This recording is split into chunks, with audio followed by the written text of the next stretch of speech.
Alright, it's me. Okay, yes, value 102, I guess. Talking to the mystic, or something like that anyway, kind of difficult to do. So there's this, I don't know, I call it, there's this phenomenon when it comes to communicating with people, apparently, where, something that I'm seeing is so fundamental to my existence.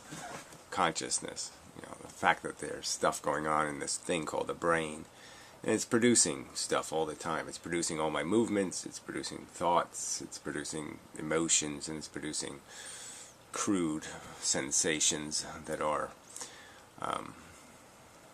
very obnoxious, very less obnoxious, unobnoxious, let us say, that reduce obnoxiousness in my consciousness.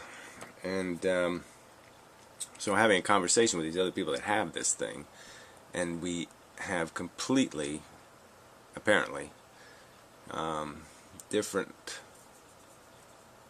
way of interpreting it, seeing it, viewing ourselves and the experience that we're having. And they think that it's theoretically sensible to say it doesn't matter what state it's in. That if my consciousness is in a horrible state of intense agony, pain, think of the worst kind of pain, with some kind of nauseating, repetitive, grating, horrid, awful pain, that I might say, there's just no distinction. There's no, never mind, nothing to see here. Is their belief that that's what consciousness is. There's nothing to see here. It's a non-event. It doesn't really happen, essentially. It might as well not be happening. It's invisible. It's it's not invisible. Invisible would be the wrong word, because it exists. I can see it, so to speak. I mean, I can't see it with my eyes, but I mean, I'm sensing it. So it's obviously sensible. It's obviously we can sense our consciousness, and yet they're saying might as well be a rock, might as well be a meteorite, might as well be any speck of dust you could find in the universe, that anything and everything that it is manifesting is nothing. And what? So anyway, that's the need for the conversation. I'll be playing another mystic video after this, probably another video, because I don't think I have the endurance to do both now. But anyway, he just slides over this word philosophy and this whole idea, and even these terminologies, we can't even figure out what we're talking about to each other. And I think philosophy should. I guess I should start every video where we're going to do philosophy, and I should say, I think philosophy should be an effort to describe reality. That we should try to find words we agree on the definition of, and we should make definitions of what reality is doing. And that's the effort of philosophy. Philosophy is describing reality, not making reality up, not telling stories. The idea is to tell the truth about what's actually happening. So anyway, so let's play this video, and we'll go through where I think these stumbling blocks happen, and let's see what happens. Gary, these light bulbs that are meant to last for thousands of years don't seem to last very long, do they? Anyway, video to Gary. You mentioned in a video to Day about 5 videos ago something that is basically wrong. And seeing that you've mentioned me in the latest video, I thought I would point it out to you. Right, so that's cool, right? So then we agree what philosophy is. There's right answers and wrong answers. You're saying I said something that's a wrong answer. Okay, good. You said that Mother Nature, no, you wouldn't say that, you'd say evolution. Evolution hit upon a brain that could synthesize pain. No. So there, you made a mistake right there. No, I said it could synthesize value. But, you know, it doesn't really matter. I mean, pain is the component, the quanta, the bit being used. This idea of a negative sensation. A sensation that has negative written on it. A sensation that is obnoxious, repugnant, repulsive. All the words you would use for get away from me. All the words you would use for bad. All the words you would use for nasty. All the words you would use for, oh, let's not do this. Okay, yeah. So yes, it fell upon the creation of a conscious sensation that it can now use to reward and punish. And you know, ironically, I would say that there's, you know, I've pointed this out. There's a trick here. You know, we understand metaphors like whip and carrot, but there's also whip and less whip, and that is actually a reward. When you have chains on you, and somebody lightens the chains, it's a reward. You know, taking away pain can be a way of giving you a reward. So you really don't even have to have carrots. You just have to have the whip. Theoretically. But yes, my argument is that biology, for a brain to be able to create a reasoning device, it has to be able to reward it for good logic and bad logic. It has to have some way of saying, yeah, you got it. You got the right answer. And reward it so it's reinforced. And I think that's a function of logic itself. That has to have it has to have a system of valuation to be able to distinguish good from bad, right from wrong. And so right from wrong is distinguished by applying this sensation.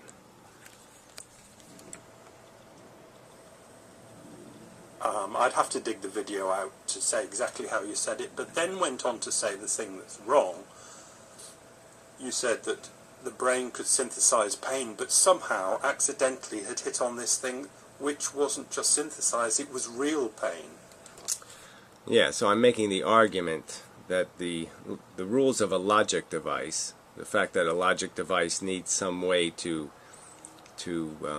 endorse positive conclusions, 2 + 2 = 4, right answer, keep doing right answer, positive reinforcement, that mechanism is intrinsic to the function of logic, and that when the brain synthesized it, it synthesized something that we experience as our consciousness, and it's now a real value.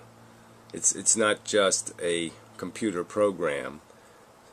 Theoretically, you could make a program inside a computer and you could just have it endorse things based on a standard, an appearance, and just trigger an endorsement program, and you just make the two complementary to each other. So the one recognizes the statement wrong, and it says, okay, I got it wrong, I can't have it wrong, so I have to fix it.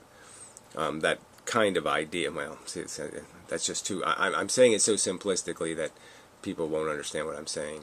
It's ironic, that is. But I don't know if I want to get into technical details about what comes first, logic or the mechanism that can reward logic. Yeah, so let's just go on and we'll come back to that.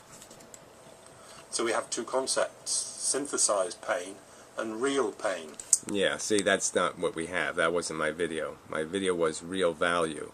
So that what I'm saying is that when our consciousness, our biology, created a mechanism of evaluation, it wasn't simply a mechanism that says wrong and just writes the word wrong and there's no consequence. There's just a wrong answer.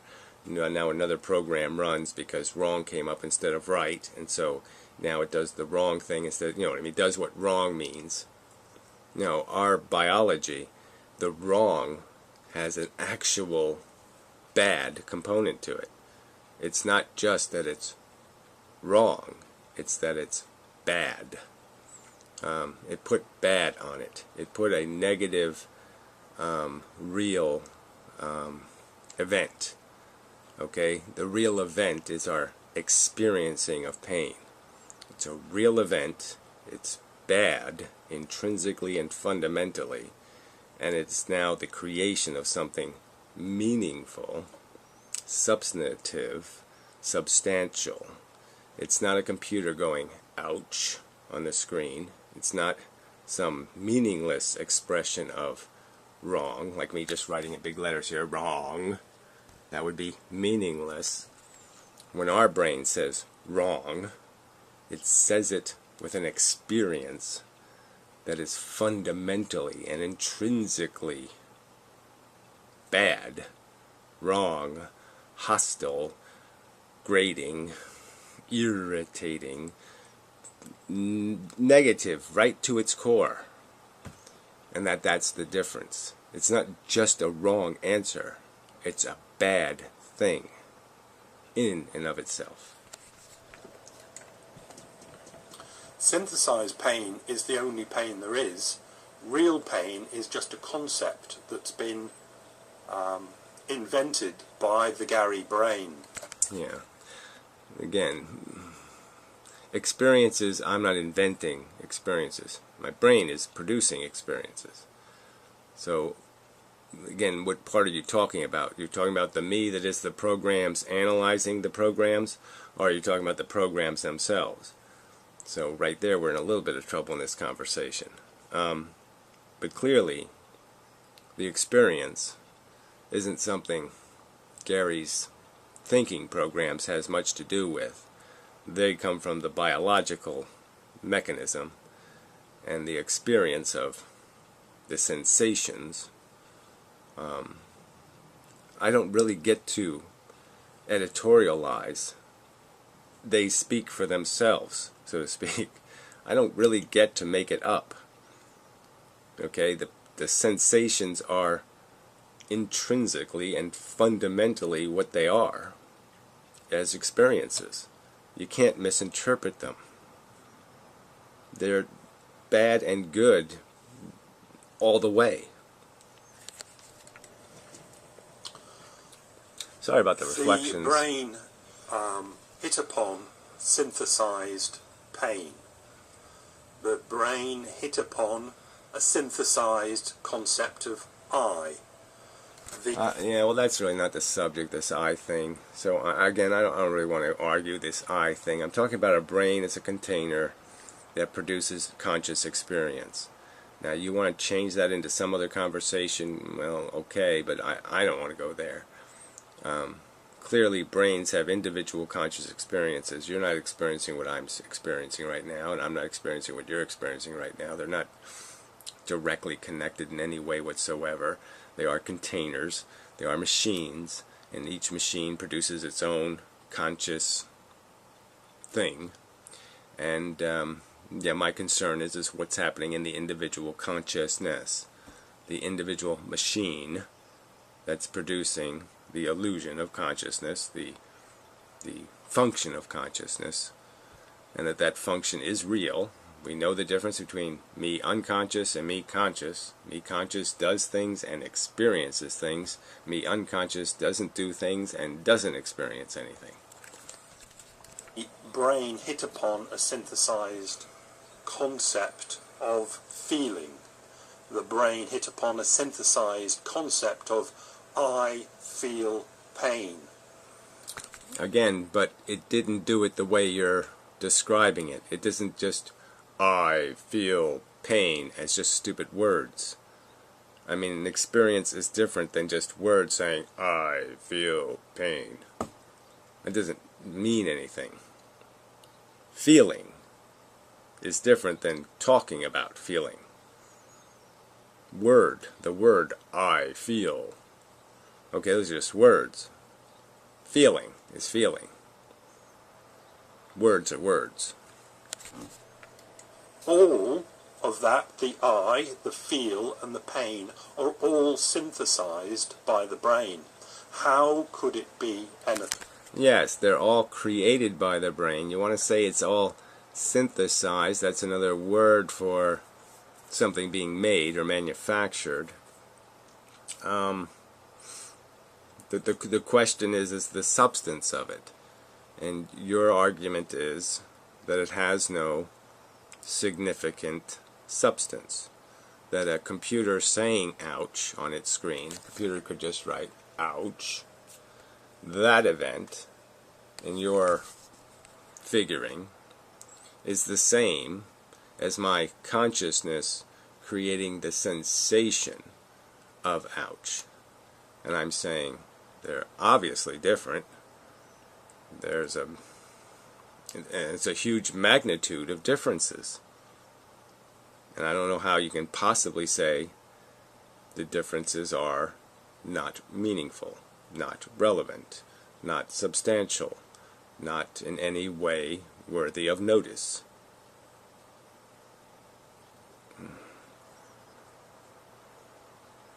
Yeah, they are. Yeah. Oh, I'm sorry, I can't help but notice the difference. Thing else. The brain synthesizes sight, it synthesizes hearing, it synthesizes feeling, it synthesizes everything. Evolution. Well, this is a little. Then now you're getting a little tricky because some of those syntheses clearly have a physical component. You know, physical goes in, physical, all the way down. And clearly, you could describe pain as being creating a mechanism, creating the pillow of pain. You know, a little ball of gooey crap that when you poke it, a pain happens. You know, some little machine, little squeeze box that makes it a little bit different than these other senses. You know, it's a different. I mean, to argue that the sensation, qualitative feelings, are different than sense feelings, like I see bird or I hear sound. The sensations that are qualitative, the sensations that have a feeling to them, are different than the ones that just have information quality. I've heard that sound before. I recognize that sound. Recognition is different than sensation, feeling, qualitative, value-weighted sensation is different than informational sensation, recognition sensation, reflexive sensations that just create associations with other words. So, ouch is related to the concept of pain. That doesn't mean anything, okay, but fire on the skin creates burn, sensation. That means something, because now it's an experience. Now it's been converted into an experience of the sensation of burning. That's very different than a conversation about burning as a conversation. It doesn't hurt me to say the word burn. It hurts me to feel burn. Did hit upon this thing which is synthesized pain. There is no such thing as real pain. There can't be. Well, says you. Again, and the point is whether it's real value. So the point is that it's a value designation. These sensations have value written all over them. Okay? Repulsive and attractive. That would be a value designation. Worthy of chasing, worthy of running away from. Good, bad. So these are the value designations. And what makes us react is irrelevant. The fact is we do feel the actual sensation of negative and positive. And the question is that designation of value real in its substance, or is it just like any designation of value where I just say +2. Yeah, I'm saying the experience is now substantive as a value. It's not just the word +2. It's bigger than just the letter +2. When you feel the +2 or you feel the -2, it's a lot different than seeing the +2 or thinking about the +2. There can never be. Yes, says you. What can never be is again, I'm just going to argue this to its conclusion in the sense that the end product of your proposition is that if I could create the most intelligent, the most informed thinking machine possible in the universe, you're telling me it wouldn't be able to understand that 6 trillion Jews in a concentration camp is worse than 6 billion Jews in a concentration camp, or 6 Jews in a concentration camp. If I gave him 3 buttons to hit, okay, and those are the 3 buttons, your super intelligence, you're telling me, would just say, throw rocks at it, who cares? Eeny, meeny, miny, mo. No difference whatsoever. I can't see any difference whatsoever. No need to worry. Inconsequential decision. Doesn't matter which one you press. And I'm saying that's ludicrous. It's just ludicrous. Just ludicrous. It's a ludicrous proposition. Real pain is just a synthesized concept that a brain can come up with, like God. And well, again, it's just not. I'm sorry. I mean, the synthesized concept of a thought and the qualitative experiential feelings, to say these are exactly the same thing, again, we're back to your reductionism. You're doing that only because you're saying the wings are made out of the same metal as the fuselage, and the fuselage is made out of the same stuff as the seats and the floor of the plane, and you're just saying that I'm just going to pretend that there has nothing to do with aerodynamics here and nothing to do with planes flying, because you're just going to break all the parts into parts. And sorry, it's a machine. It's not parts. It's a machine that creates consciousness, and it's running. And you keep wanting to stop it from running and saying none of its parts run. And I just think that's a cheat. yeah, any concept, the brain can synthesize any of these concepts, but it doesn't make them real. The brain can only ever synthesize things. Well, again, you keep saying it's only synthetic is fine, but still recognize that the fact is the relationships are real.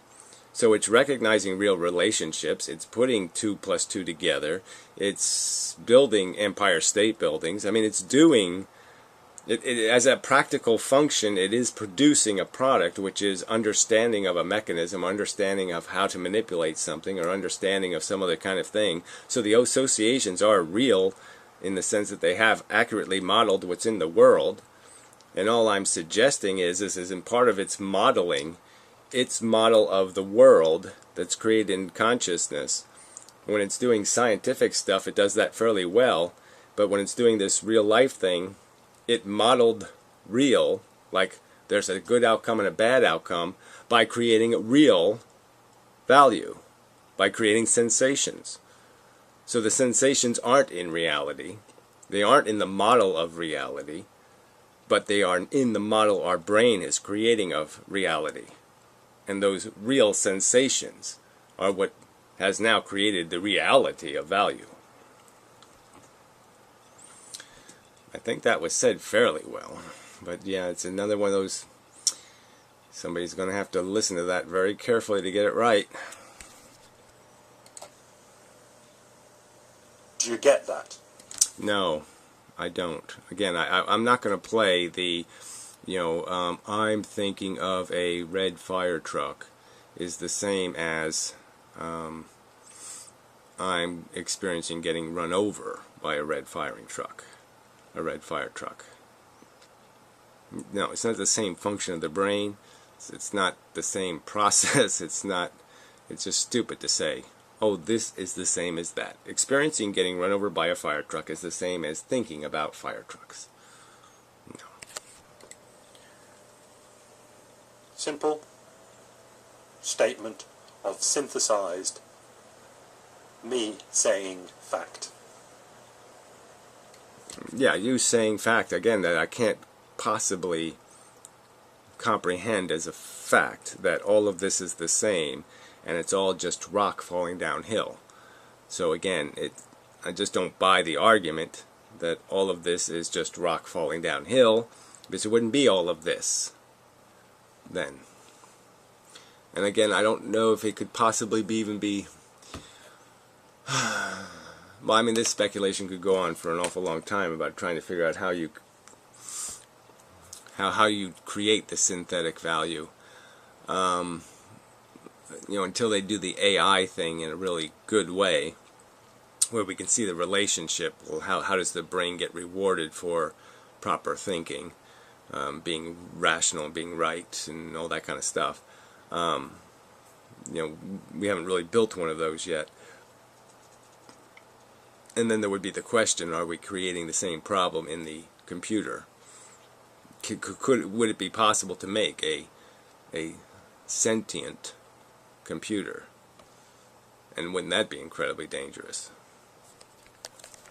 Seeing, hearing, smelling, touching. Well, I mean, dangerous for people like me who think sensations are different than thoughts.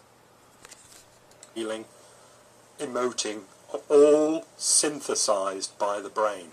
There is nothing there that is real. Well, again, the relationships are certainly real and that are being modeled, and it certainly is doing the modeling. So there is a bunch of electricity flying around and it's doing stuff. So to say it's not real, I just don't see any point in me sitting here saying I'm conscious.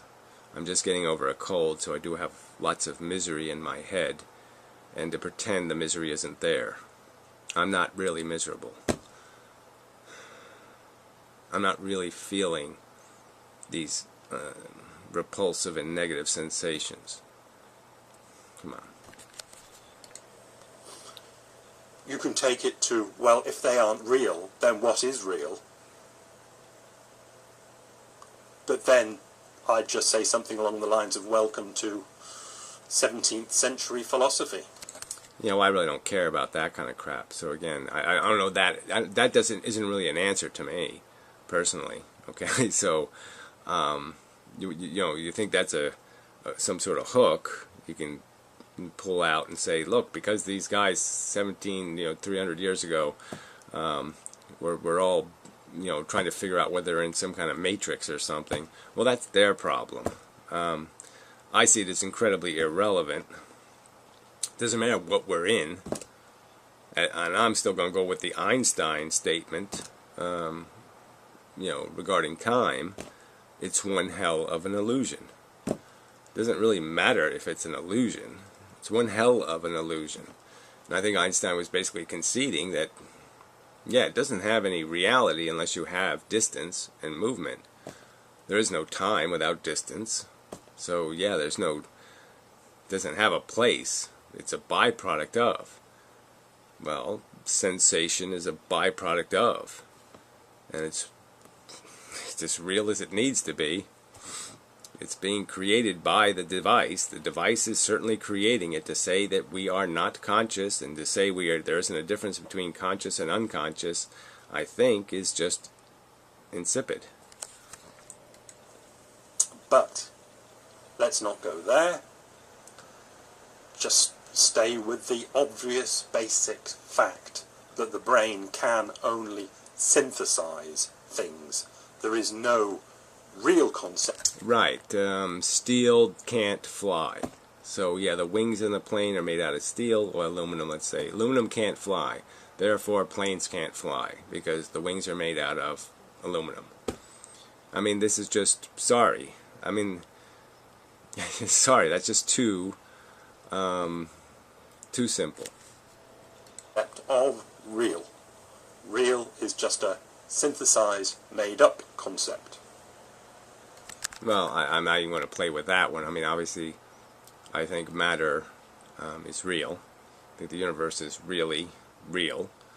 So I don't know where you're going with that. And I think there's really billions of neurons in my brain with electricity flying through them, and they're creating a very, very bizarre experience called consciousness, a field of it, you know, encompassing my brain area, and to deny its existence, to deny that it is functional. Clearly you need to be conscious to learn. Clearly you need to have the consciousness on for stuff to get stored and for things to happen. It's functioning, it's working. The brain does work. Yes. This stuff is stored in places. You can stick metal rods in there and wipe out pieces of people's personality. You can just wipe out their memory. You can wipe out all kinds of shit just by poking a piece of it. It's in there. It has a real component. Say it's not made out of real stuff is... Now you've been going a further step that I can't understand. Let me put it that way. I don't understand that. It must be so, mustn't it? No. You saying so certainly isn't what's going to make it must. But no. I'm sorry, it does fly. Yeah, I know it's made out of metal. I know it's too heavy, but it flies. Thank you. Bye. Okay, till next time. So anyway, I'll do the other video later. Such. More later, let's just say. More later.